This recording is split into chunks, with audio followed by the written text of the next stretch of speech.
Méditation du 20 août, l'amour du Père, car le Père aime le Fils et lui montre tout ce qu'il fait. Et il lui montrera des œuvres plus grandes que celles-ci, afin que vous soyez dans l'étonnement. Jean 5, verset 20. Hier, Benjamin nous a raconté l'expérience qui a transformé sa vie. Un soir, vers 11h, son père a reçu un appel de la police lui annonçant que son fils avait été arrêté lors d'une descente de police pour trafic de drogue. On lui demandait de venir le chercher à la maison d'arrêt, s'il pouvait justifier que le garçon était encore mineur et qu'une équipe d'inspection se présenterait chez lui le lendemain matin. Ignorant après tout des aventures de son fils, mais craignant que l'arrestation ne cache autre chose, le père de Benjamin, poussé par son instinct paternel, entreprend immédiatement de fouiller la chambre de l'enfant et trouve en effet une cachette de cocaïne suffisamment importante pour constituer un délit pénal, passible d'une peine d'emprisonnement. Assumant le risque, en cas d'arrestation, d'être accusé de trafic de drogue, le père a pris la cachette et l'a jetée dans la grande rivière qui traverse sa ville, ce qui l'aurait sans doute entraîné au fond de la mer, toute proche. Lorsque la police a fouillé la maison de Benjamin le lendemain matin, elle n'a rien trouvé de suspect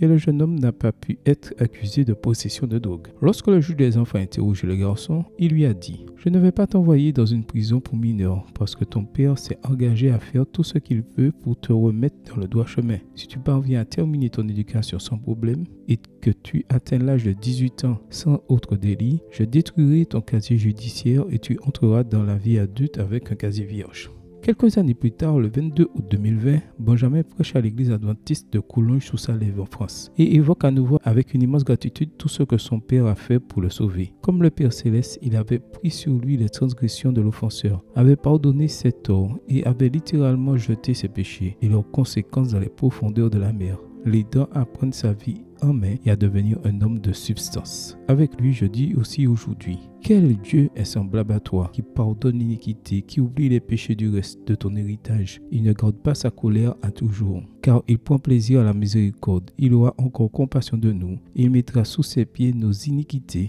Tu jetteras au fond de la mer tous leurs péchés. Michée 7, versets 18 et 19. Qu'il en soit ainsi dans ma vie aujourd'hui et toujours. Amen. Bonne journée à vous et que le Seigneur vous bénisse.